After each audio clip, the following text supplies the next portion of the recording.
Hey everyone, am I live? I'm live. Very cool. Uh, this is very exciting. This is going to be the second episode of Show Us Your Shit. Thank you everyone who's jumping into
Hello.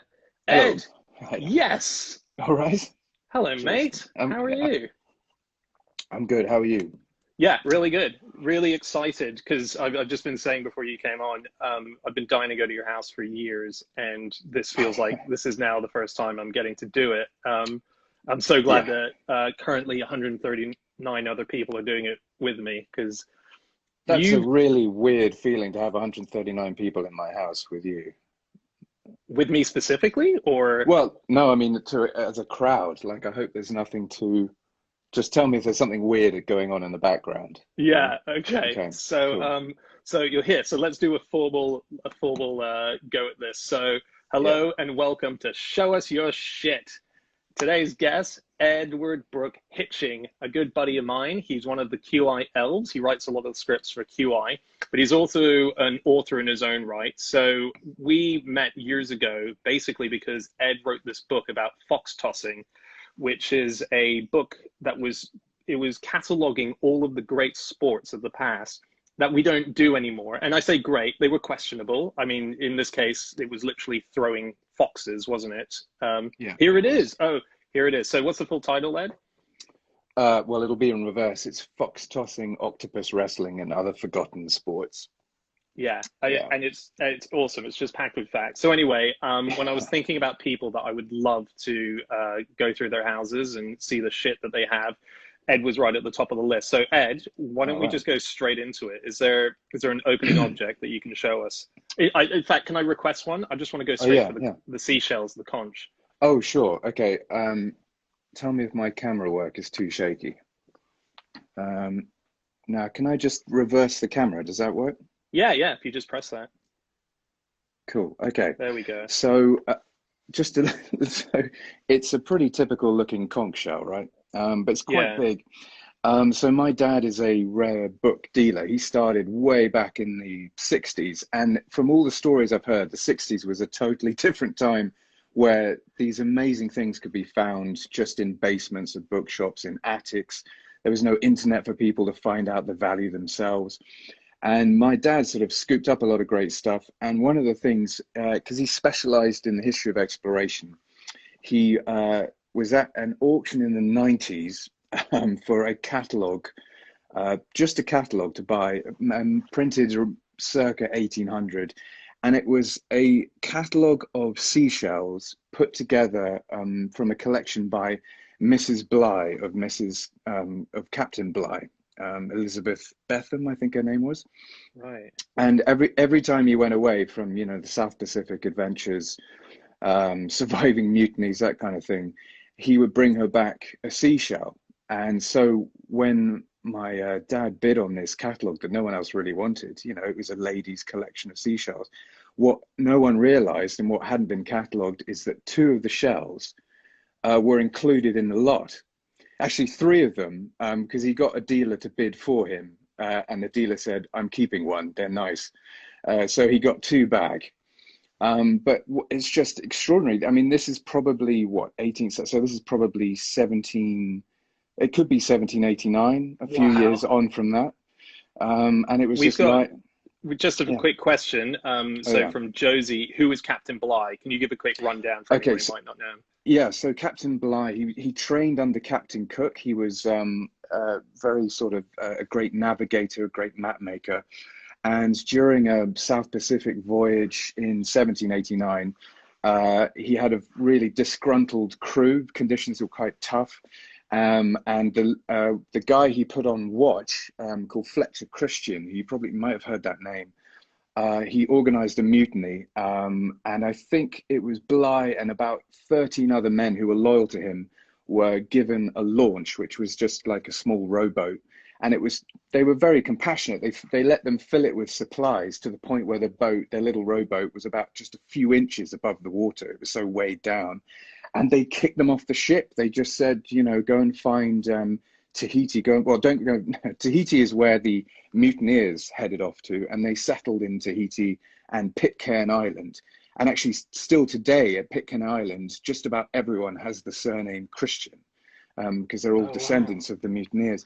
But what's so amazing about Bligh is that he and his men, who were very calm, very rational, they didn't want to follow for obvious reasons. They weren't well armed. They couldn't sort of land on, inhabited islands. So they made, I think it's something like 3,600 nautical mile journey to Timor, which is north of Australia, south of Indonesia. Yeah. Wait, hang on. Just on basically a rowing boat. On a dinky little rowboat. Yeah. No. They survived on 40 grams of bread a day each. And they made it back. Was he the captain of that operation? Did he still hold his power? Yeah, I mean, over the rest of the crew on that? Yeah, well, so he at the time he was just a lieutenant, and it's a low grade ship. It wasn't a very important ship. It was a cutter. So he was fairly, not very well experienced. He wasn't super high ranking, and so I think the men just thought, why the hell should we listen to this guy? Yeah. Okay. So just a great story. Yeah, this is extraordinary. So just as a catch-up, there's a few people who are joining us quite late. So what we're looking at here is objects. The shit that we are seeing belongs to Edward Brooke-Hitching, who's an author in QIL. And these are seashells, conch shells, that belong to Captain Bligh. And he used to collect them for his wife. And Ed's dad found them as part of a auction. And you guys got to keep them. Can I say, for something that's so important, perching them literally on the edge of your table. What the fuck are you doing? Oh, that's fine. I had a shower with them earlier. I mean, this is nothing.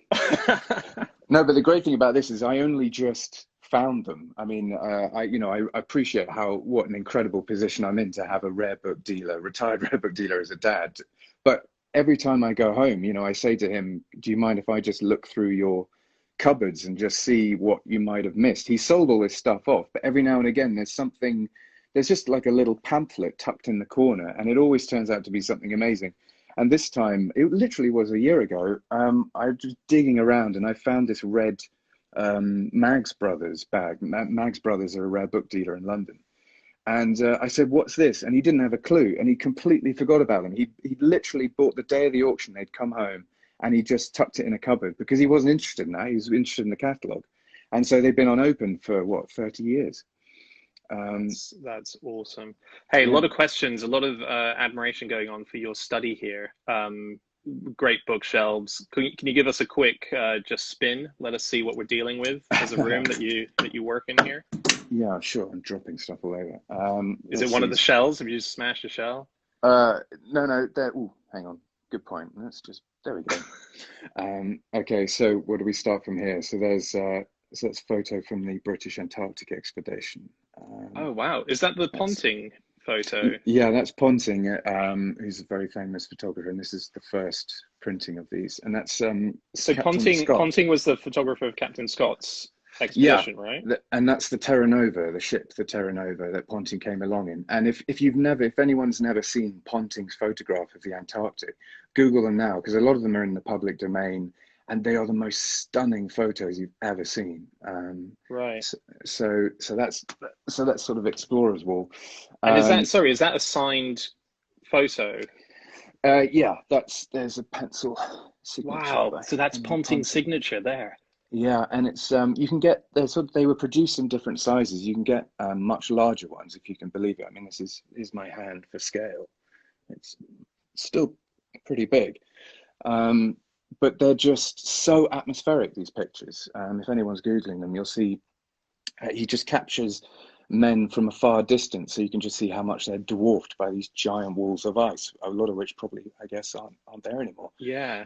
I once met Ponting's great, a descendant of Ponting. I worked with them at the BBC, actually. Yeah, Tom, his name was. And he told me one day, he was like, my great whatever was part of this expedition. He did this stuff, and I realized that I've met quite a few descendants of explorers, sort of accidentally. So I used to work with someone else who was a descendant of Everest, of who Everest is named after. So he wasn't an explorer, but I knew Everest's descendant, and I met this girl called George Mallory. And I was like, that's right. Such an awesome tribute name to the great explorer Mallory. And she said, no, he was my great grandfather. And it struck me as just such a bizarre thing that I knew both the descendants of George Mallory and Everest. I really wanted to introduce them to each other just so that, Mallory could, give her a Yeah. shoulder ride or something, and I mean, officially, that's a great idea for like a pub reunion to organize. It's all the yeah, descendants of the great explorer. I mean, they're usually always really impressive people themselves as well. yeah. Hey, do you know Um, that story? You must know this story about when Mallory got to the top. There was the idea that when he got there, in his wallet, he had a photo of his wife, and he was going to leave the photo I on know. on the top of Mount Everest. And so obviously Mallory disappeared into the mist, the cloudy mist, and we never saw him again. And years later, he was discovered on the side of Everest, and you can see this footage online. And it's a bit it's a bit squirmish Yeah. if you find that thing a bit hard. But if you want to just see an extraordinary moment, it's worth checking out. And they see him, and he's laying there on Everest, and everything is intact except his Wow. bum is kind of coming out. It's the only bit of Wow. skin that you can see, and you see them go underneath the tag of his shirt, and it says there Mallory, and they all jump back because they just think Wow. this is Yeah. unbelievable. We've actually found Mallory. So the first thing they did was they looked for the camera, because they thought, if we can find the camera, Kodak had said that the way that it was preserved in the ice and the coldness, that whatever photos they took on that expedition would still be, they could still develop them Wow. because they were kept in such a chilled condition. So they were Yeah. desperately looking for the photo, didn't find the photo, so they assume, sorry, didn't find the camera, so they assume that the camera is still out there with Irving, the other guy on the Wow. expedition. But they went through all his stuff, including his wallet, and missing from his wallet was the The photo of his photo. wife. Yeah. Wow. Now that doesn't mean that he made it to the top, but you know, pretty cool that it wasn't there. It's pretty suspicious, yeah. And Yeah. you say Everest and not Everest, do you? You're not a stickler. I say, well, I don't say anything with the correct pronunciation. Okay. Yeah. Oh You're yeah, lucky you I got got it. your name right. Yeah, yeah. Let's move on to item two, unless anyone has any questions about item one who's watching. But what do you want to show us next? Hmm. Oh, I can Let's make see. another. I can. Sorry, just because I know what Sorry. you have, I'm getting so excited to see stuff. Oh yeah, yeah. The the Daredevil coin that you have. Oh yeah, Daredevil. Now that's a good subject. Okay. Tell me if the lighting is okay. Right. So, oh, that's way too close to my own face. Hang on. There we go. Okay, so these coins I've been collecting because they are the kind of thing that opens up into just amazing stories, right? Instantly. So here's a good example.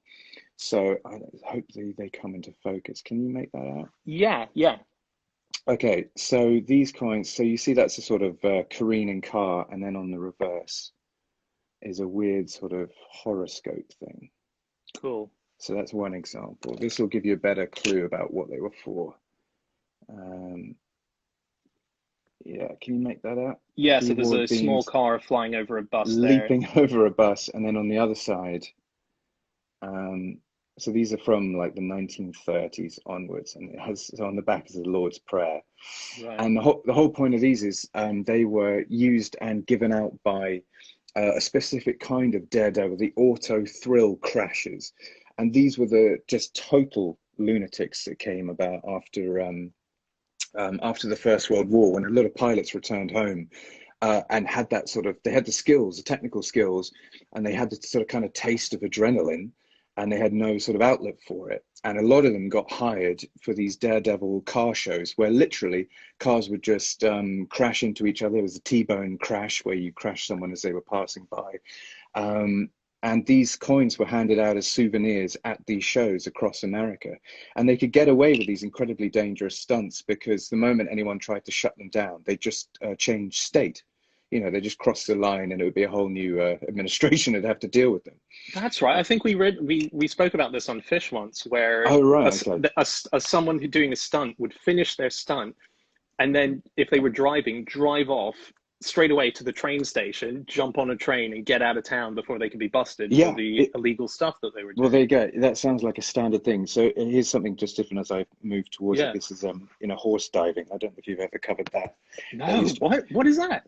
Oh yeah, horse diving. So that used to be what people would do it at at all the classic piers in America, and it would be apparently very willing horses. I did read up a lot on it, and they only used horses to be trained in it who wanted to do it, and they'd walk up this sort of ramp, this platform. I know what that sounds like. I know what it sounds like, but I swear to God, if they didn't want to do it, they could. I don't know if you've ever tried to lead a horse to water, but and so it would literally gallop up this platform, this zigzag platform. And a rider, there was a very famous rider called Sonora, who was probably in that photo. She actually lost her sight because of, you can see, if I get closer, like, imagine when that horse hits the water, what that does to her. She's in a swimsuit, wow. Yeah. No helmet, and you're supposed to put your head either side of the horse, but one time she forgot, smashed her head and went blind. God. But she carried on, she continued, and she became this sort of superstar horse diver. Here's another example. Anyway, sorry, that was a sidetrack on the way to these. No. This is, hey, if you've got more of this stuff, this is the whole point of it. Don't stick with the stuff we were talking about earlier. Someone just messaged that they saw pig diving at the Sydney Easter show. And the Easter show, I used to go to that in Sydney when I grew up there. You would go there and you get these great bags of, Beavis and Butthead bag, and it would just be, like they were themed bags. But I never saw the pig diving. That sounds No, I wonder cool. how easy that is to convince them to do. This is, I'm sure you've mentioned Bobby Leach. I think we've done him on QI, the guy who went over, I think he was like the third to go over Niagara Falls in a battle. Oh, okay, yeah. But he survived all of that, and then I think he died in Australia walking down the street and slipped on a banana peel or an orange peel, like a really mundane death. I think a pig dove on him. Yeah. So this is what I was trying to find. So here's an example of an auto thrill show, and that's just someone literally driving through a wall that's on fire. There's very little sort of in the way of health and safety, but what I wanted to talk to you about was this guy. So this is him quite late on. I think he's 59 there, and what he's just done is he's just laid down inside a coffin that's packed with dynamite and lit it, and it's just exploded around him. And the dog sort of bringing him back to life. It's like a publicity photo. So this guy is named Fearless Frank Frakes, or Bowser Frakes. He was an amazing stunt pilot, and his act was he would look around the day before the show. He would look around finding like some cheap, World War I aircraft that was basically about to die anyway. And he would perform for these huge crowds, and he'd literally fly the planes into barns, into houses, into walls, and sometimes just directly into the ground. And he was always really clever about how he would never make the engine itself sort of hit the ground first and, therefore just press into him. He always found a way to just veer or something like that. And he always survived. And then he taught when World War II broke out, he went to Canada, joined the Royal Canadian Flying Corps, and flew cargo planes, taught pilots in World War II, and apparently lived to a great old age. There's probably lots of his relatives out there. Wow. So he's an amazing guy. It makes you feel a bit sort of lazy about your own life. This is, hey, Ed, this is cool. C. Batesy1 has just said, my great-great-great-grandmother was Martha Mitchell, England's champion lady sword swallower in Victorian England. That is cool. That is amazing. I was the sword swallows, apparently they were known as human ostriches, because they could literally swallow multiple swords at once. I'm sure she was a heck of an impressive lady. That is very cool. Just very quickly, for anyone, if they're joining us at this point, this is a show called Show Us Your Shit, and we're talking to Ed Brooke-Hitching, who is an author and QI elf and has extraordinary stuff. So far, we've seen conch shells belonging to Captain Bligh. We've seen the Daredevil coins. And are these hard to get, the Daredevil coins? No, I mean, honestly, the postage is more expensive from America than the coin itself. If you go onto eBay, I think there's a couple available now for like 20 quid. If you are interested in collecting these things, always wait for good condition, because it's exciting to be able to touch these things and get a hold of them. Yeah. But the one thing you've got to learn is discipline, that they will always come up again. and they might be better, and you might not have, you might have wished you'd waited. So always focus on condition, and it makes it more valuable if you ever want to sell it on again. Yeah, Um, yeah. yeah. So an old friend of mine has just done an emoji here, chick chick. Are you still at the Natural History Museum? I'm just asking her very quickly. Let's see if she responds.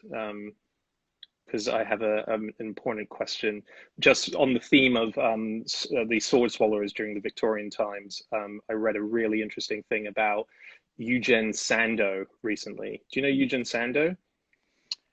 I know the name.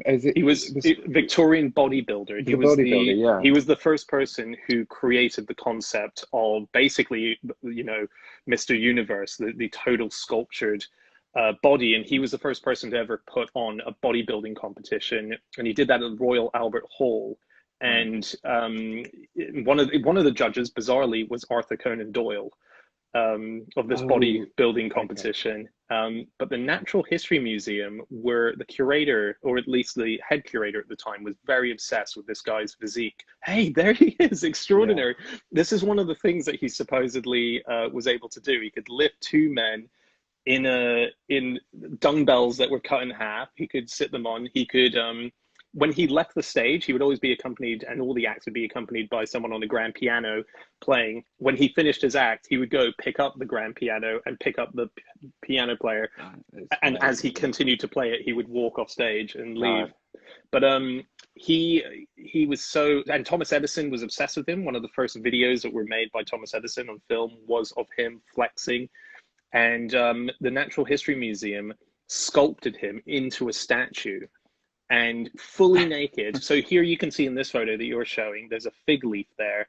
And that is that's what he used to wear on stage. So after his show, he used to charge anyone who wanted to do it $300 American to come and stroke his biceps and feel his biceps. That was his post-show. Like when we do fish shows, we'll sign posters. He just cop a feel of my bicep and charges for it. So Natural History Museum made a statue of him, and he was completely naked, and they put it in the Natural History Museum, and they got complaints because it was just this nude man for no reason. And so they put it into the archives, and somewhere in the archives is this statue still, the mold of it that they did. And in the 90s, Arnold Schwarzenegger bought one. He dug it up out of the archives, and they made him one. But sitting there is this Victorian bodybuilder who created the entire industry of bodybuilding that we have. I mean, look at that dude. He's such a cool story. Highly recommend if anyone's interested in his story to check it out. There's a good account of it in Greg Jenner's new book, Dead Famous. I want to read that. Yeah, it's very good. So should we move on to your next item? Yeah, what would be interesting? What are people feeling? Someone did say that the pictures were obscured by comments. Yes, there's nothing we can do about that, I don't think. But if you watch this on Instagram on your computer, the comments don't get in the way. It's like a pure screen. So if you're at a computer, that might help. Very cool. Yeah. So can I, knowing the list of stuff that you said you have, there's a book which is the smallest book in the world, of which 200 were made, and you have... Okay, I really hope this is going to show up. I tried to take pictures of it for my book, and my camera phone just couldn't focus on it. It was that small. So let's give this a go. I've got it under some good lighting. Okay, move the Daredevil coins out of the way. So yeah, this was made in 2000. And it's literally called the smallest book in the world. Now, here's my finger for scale. Yeah. See how close we can get before it gets blurry. You literally can't pick it up with your fingers. It really is too small. You're for me at least. I need you to. Okay. Jesus. There's the binding. Wow. Yeah. So Tortoiseshell Binding. Yeah, and I bought it from a German dealer at a rare book fair, and he seemed really reluctant, and he just said, "Look, just be careful because." Had he not finished it yet? Oh, hang on, just dropped my headphone. No, because he said I have a colleague who bought a copy, who owns a copy, and one day she sighed when she was looking at it and blew it away. and she spent the rest of the afternoon on her hands and knees trying to find it because it's the size of a peppercorn. So whatever you do, just don't breathe around it, was his advice. A lot of people asking what's in it. Yeah, so the reason why it holds the record, and I'm sure people have heard these stories about nano engraved, laser engraved, microscopic ones that are even smaller, but this is the smallest printed bound book. And inside it's got, I think, 26 pages, each one with a different letter from the alphabet. And they're designed in a new, unique font. Each one's different by the publisher, as a tribute to Gutenberg, to sort of celebrate the Gutenberg press. And so it's a really ridiculous thing. I mean, if you look at the size of it, again, here's my finger. I mean, it feels ridiculous to spend any kind of money on it. And it wasn't very much, but it's the kind of thing it's so worth having as just a pure story, just to have, and to hold your breath around.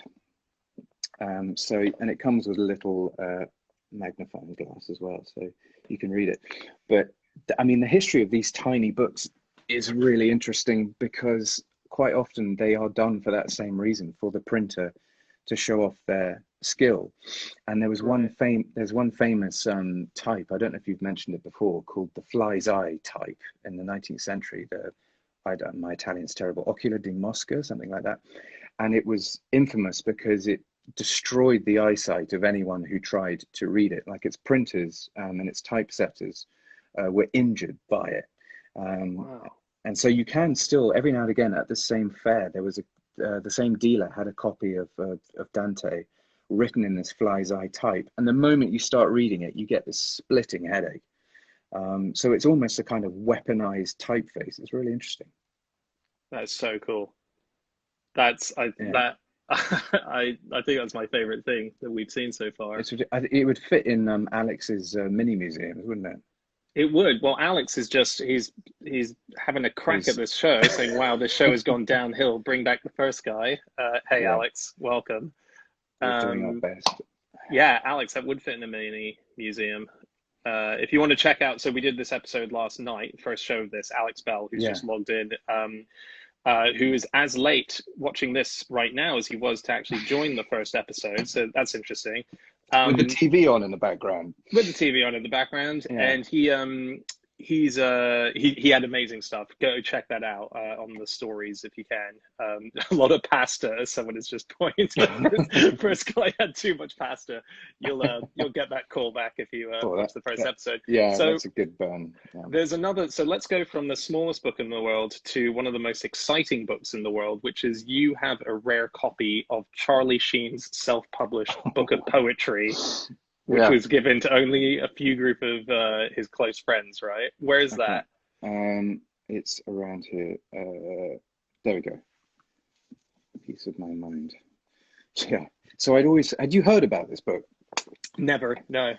Yeah. So I thought it was a rumor. I'd heard stories about it that Charlie Sheen when he went a bit crackers,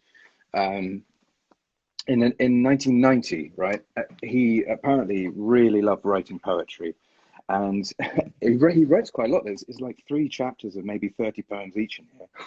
Wow. And he self-published this book and sent it to some of his friends, and which in itself was quite a sort of bold thing to do. Yeah. But it's very basically produced. It's this sort of basic, kind of typewriter courier typeface. Yeah. But with great illustrations by Adam Rifkin. And some of the poetry is like, some of it's clearly written in a bar at 2 a.m. on a napkin, and it's just like basic rhyming. Some of it is absolutely baffling. So if I show you some of my favorite ones, they're nice and short. Yeah. Can you read them out? Yeah. Heretic proof. I'm not going to do the accent. Endive, undead, unbroken, unwed. Relax, relate, rehab, drug addict. Pursue, persuade, persist, perpetuate your own death by smiling a lot. Supply, succumb, deny, everything, always. Turtle, android, pain, endeavor, endless, end. P.S. Janonis. Now, I don't have a clue what that means. I mean, it's Turtle. incredibly sad. He's talking about his addiction, but yeah, it goes off the deep end in the second half. Turtle android pain. I actually thought it was fine in that first half, and again, because the comments are cheering it, I couldn't read ahead. Then you got the Right. turtle. What? Well, P.S. Janonis. Genonis? Genonis. I mean, maybe it's something like he and his friends understand, and it's pretty. It is. It's not going to be classic, but it is really interesting to read. It really does give you insights into his into what might have been going on. I mean, look, the next page is just a poem about a toilet, which he calls the big white phone. Uh, in the twisted times of a rotting gain, where floodwaters raise coffins from pain, where the worms of freedom have all gone insane, I pluck them or suck them from the heart of my brain. It's really interesting. This is Um, great. How I mean, did people are asking how you got this? Where did you get this? And I yes, was, yeah, everyone's saying Vogan poetry. Yeah, yeah. we're heading to Vogan poetry here. Oh, okay. It was something I'd always heard about. I always kept a lookout, and then finally I met a collector who was willing to. I think he probably had enough of it. I can imagine you've when you've read it a couple of times. Here's his tribute to Ground Zero, which is probably not worth reading. But it's just really interesting. It's a little insight into not just his mind, but his little sort of clique of friends in the 90s, Yeah. and the sort of giant river of cocaine. Um, Oh wow, the author photo on the wrong side of the book.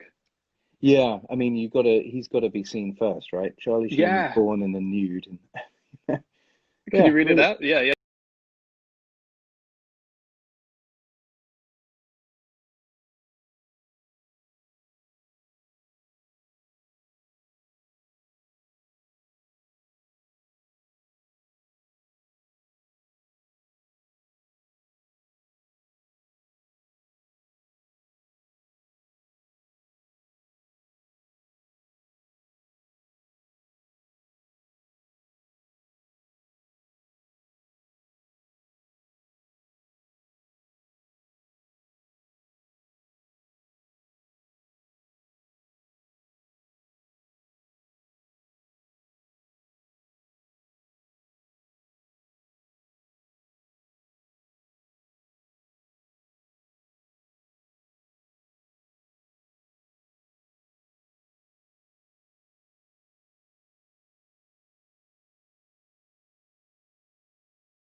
Hey everyone, get a drink. Hey Buttons. I love that Leon Buttons is watching this. Guys, if you haven't ever seen The Cryptid Factor, which I did with Rhys Darby. It was the best thing to do. It's such a funny podcast, and Buttons is one of the funniest guys. And so he's doing this new thing. Hey Ed, sorry, I'm just bigging up a buddy of mine who's watching. Aliens Like Us is new podcast with Darby, and it's brilliant. But so Ed, yes, everyone's getting a drink. Very cool. And okay, so that's a perfect setting for this fine, sophisticated activity of Fuchsbrellen, which someone said, oh, it's the image from QI. Yeah, I did manage to squeeze it into QI. But this is, sort of 1650, this print. This is Augustus the Strong at his royal court in Dresden. And it was just a very refined sport played until I think about 1720, where the gameskeepers of royal courts would round up a huge amount of animals, so foxes, but also other creatures like wildcats and badgers and things like that.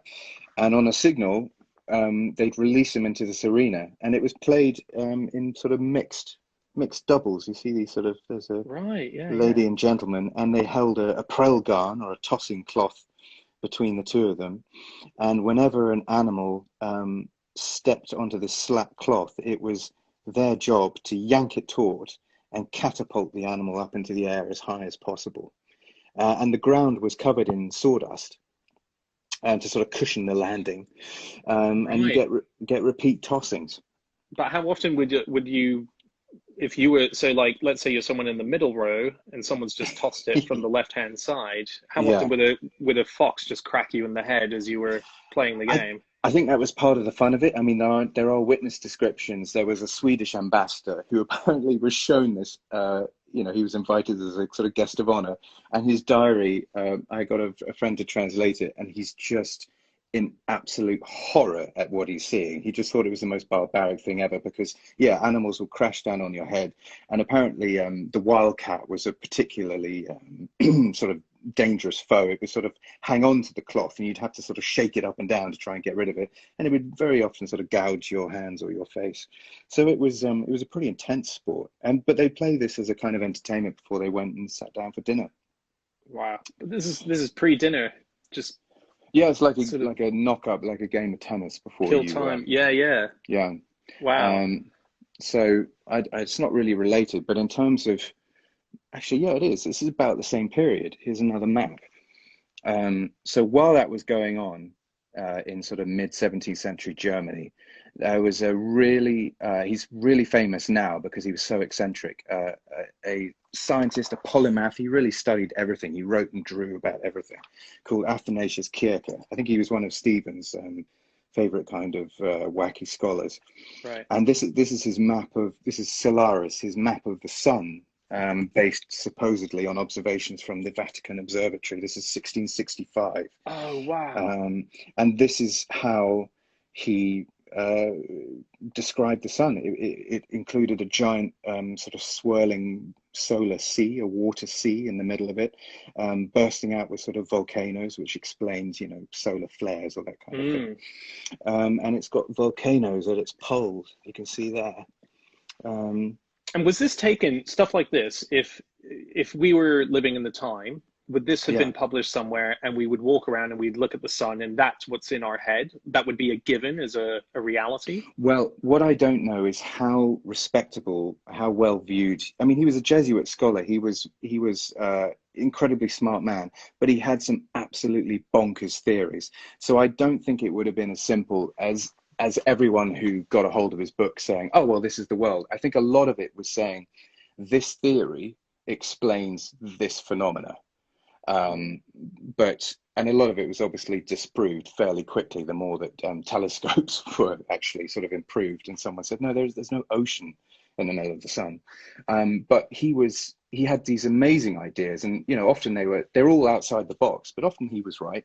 But one of his ideas was that the way the oceans worked is that they poured in through the North Pole filtered through the center of the Earth, and then burst out in this giant sort of fountain at the South Pole.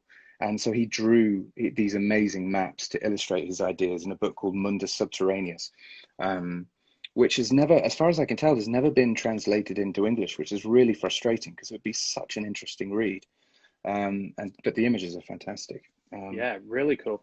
There's a theory about how water arrived on our planet, which is, and I say it's a theory, but I'm pretty sure a genuine scientific theory, which is there are certain stars out in the universe that create water and they shoot them out like bullets, these giant bullets of water that come out. Wow. And the idea is that water on Earth is extraterrestrial. It arrived off the back of a giant bullet that turned to ice. So this ice bullet headed towards us, crashed into Earth, and then seeded water all over it. So, it's not crazily far off that you might think a star, and these are stars that they're talking about that shoot the water out. Wow. I mean, you say, wow, I've probably made that up, but it sounds like it could be a thing, eh?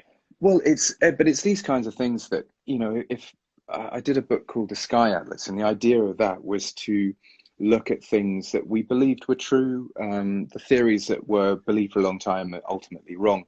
And they were the craziest ideas. And the one thing I really love, it's such a basic, simple fact for anyone that actually studied astronomy, but I love the idea that we discovered, you're talking about things shooting out of stars, that we discovered helium in the sun before we discovered it on Earth, through spectroscopy, when we realized that stars were basically telegraphing through their light their composition, like which elements they were made out of. It was all hidden in the bars of their light, and that's how helium was found. I just think that's amazing. Yeah, that is extraordinary.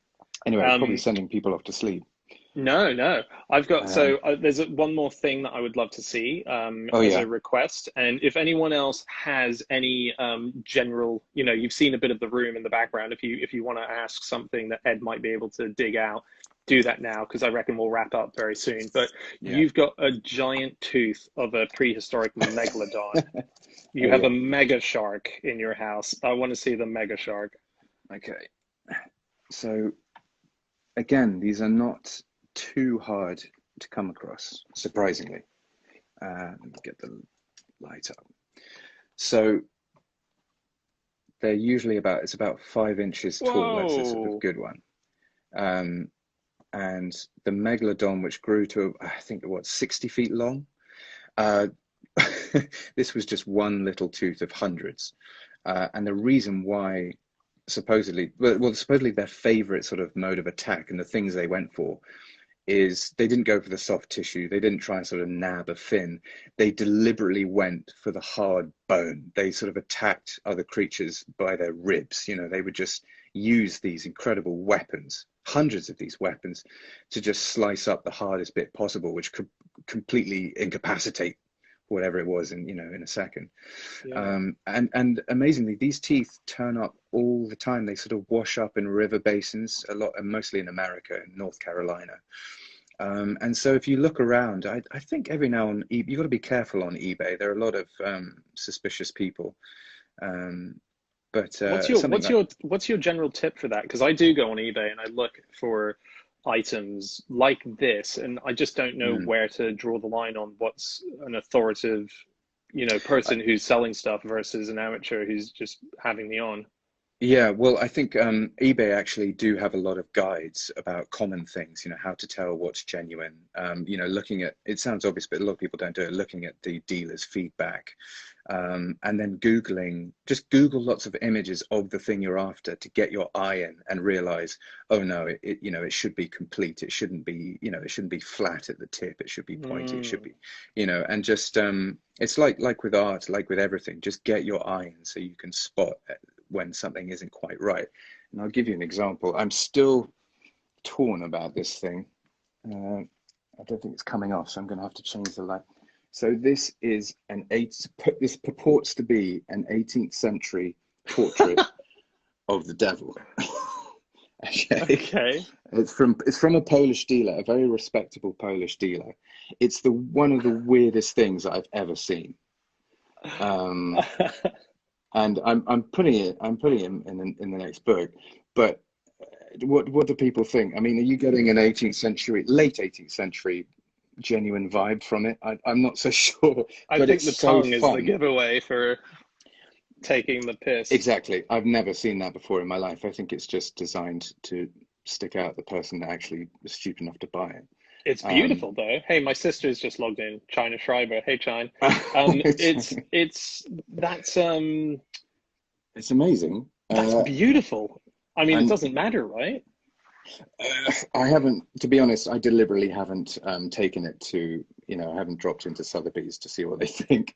I don't want to know. I think it's so pretty. Yeah, it's a good question. How do you get the devil to sit for a portrait? Perhaps it's a self-portrait.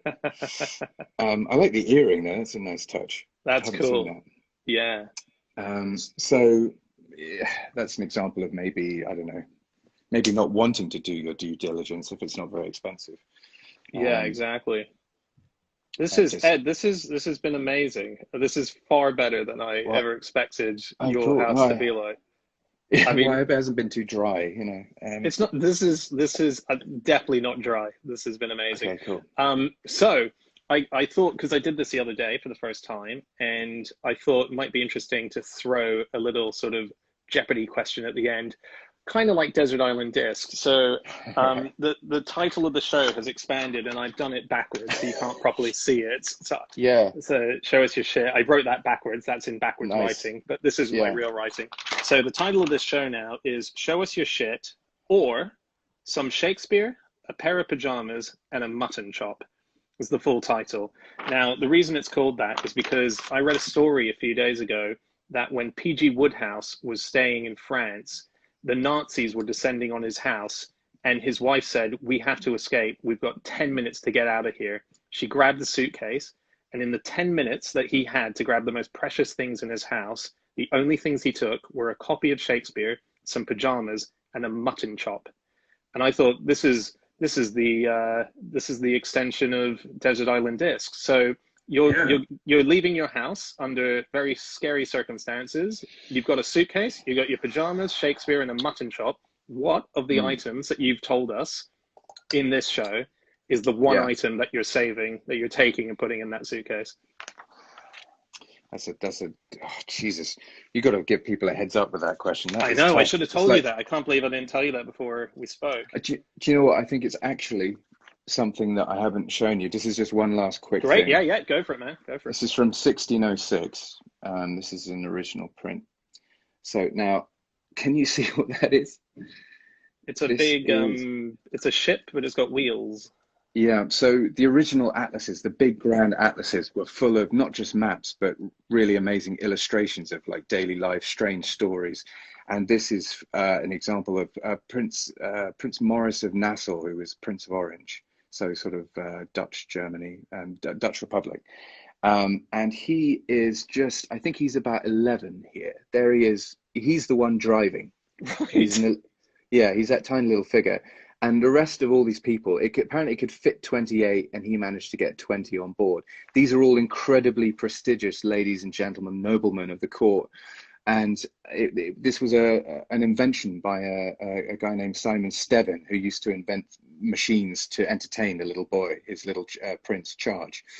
And if you flip this map over, which I can't do without two hands, but there's the Latin description, and it describes how on this day the prince took them all driving on the beach to Scheveningen, if I'm not pronouncing that right, I don't know how to pronounce it, somewhere in Holland, along the beach. And this thing apparently could go up to 7 miles per hour. And this is way before any other kind of Sorry, how fast did sophisticated. you say? 7 miles per hour. 7 miles per hour, right. Yeah, which is, and apparently there are stories of it outpacing horses, but I can't believe that's possible. And what the prince apparently did is he used to basically just scare the Jesus out of them by he would sort of I can use my shadow. He'd give that little rudder a little twitch and send them hurtling into the water and just clipping the waves, and they'd all freak out, and then he'd sort of steer them back on course. So he was just messing around. I mean, but it's also, I mean, look at that thing. It carried nearly 30 people on it. That's extraordinary. It's one of these things. My favorite kind of thing is to find something from history that looks like it just shouldn't be there, like it's been dumped by a time traveler. Yes, yeah, Um, yeah. Just out of place objects. Is this yeah. what? But why this object more than anything? Like, what's? I think because it's so rare, I've never seen another copy of this come up for sale. There's lots of auction records of them, but I think they've disappeared into institutions and things like that. And it's the one thing out of all of these things that just personally for me, I look at this every day as I come into my office, and every time it gives me a little sort of, twinge of pleasure. Because there's always something else to find. There's all these sort of little characters huddled around, going about their daily sort of 17th century Dutch lives.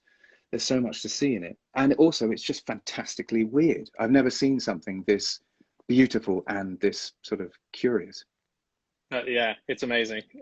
What a great last inclusion in this show. Yeah. Before we go, by the way, so Ed, everyone's been asking why he has all these things. So Ed writes Oh, these yeah. stunning books. They're absolutely beautiful. And unlike most books that you'll read, where when you get to the pictures inside, they're just pictures that are taken out of a library, or if it's modern day stuff like Getty or stuff, Ed tracks down all of these old maps and all of these old drawings, and he uses them in his books. Ed, have you got copies of your latest batch of books sitting in this room that we can just show everyone? Because I so highly recommend that you guys get these books. They're stunning the way they're put together. Here we go. Yeah. So if you find like some of these things interesting, the point about these books is to find things that aren't sourced from like the British Library, but are from collectors and dealers. So things that haven't been published before. And so this was a good example. They're just an excuse. The more pictures you can cram in, the less you have to write. So it's a great idea to try and make a really, really beautiful book. So yeah, there's things like that. But they're great. So there's the Sky Atlas, there's the Golden Atlas, and then the first one was the one behind there, the Phantom Atlas. And this is the book where it had, when we were talking earlier about California being separated, my dad's just logged in. Dad, you've logged in right at the end. Hello. The Phantom Atlas is so that's such a dad move. California being separated. This is a book about all the maps that got it wrong, or is said that there was an island that existed that didn't, which we've only in recent years discovered didn't exist. This one is, in terms of like Here Be Dragons, is a phenomenal book for you to get. Yeah, that's the pitch. It's the world just purely as we imagined it. Yeah, there's California. There's California. Really amazing beautiful maps of California. So yeah, all right, let's wrap this thing up. So if you want to follow all the stuff that Ed has, and he always posts about this stuff online, make sure you follow him on Twitter. So you're on Fox Tosser. It's at Fox Tosser on Twitter. I'm never going to be able to change that. Yeah, just keep that. I think it's good. When we play games like online games, Ed always picks the name Truck Nuts, which I love, which in America is... I can't even remember why. You picked it and it's just stuck. So we know you as Truck Nuts is another thing. If you don't know what a truck nut is, it's a pair of testicles that hang behind a car. People attach them to the bumper of their car at the back in America. Going out with a bang. Yeah, Google it. It's really disgusting. It's really bizarre. And that's how we know Ed in our inner circles. But also he's on Instagram here. And Ed, man, this has been amazing. Thanks so much for doing it. That's great. This is a collector's dream. No one ever asks to see this stuff. Your friends just go, "Oh, please don't tell me about this stuff." So this is you're really tickling people, I think. Well, let's do this again in a few weeks' time or something, because you got way more stuff for us to see. Yeah, it'll be cool to just keep exploring your room. So for everyone else watching, I'm going to be back again tomorrow night. I'm not sure who it's going to be. Potentially, it's going to be the editor. The chief editor, or what's the official term? The editor-in-chief of the Guinness World Records might be the guest tomorrow. If not, it'll be someone equally awesome with amazing stuff. Thanks everyone for your questions. Thanks for joining in. And again, thank you. hope you're all doing well and safe. It's insane times. So don't go crazy. Be nice to everyone, stay at home, we'll get through this, and see you again tomorrow night, 9:45 p.m. And Ed, love you, man. Thank you, love you. Awesome. Thanks very much. All right, catch you later, guys. Bye.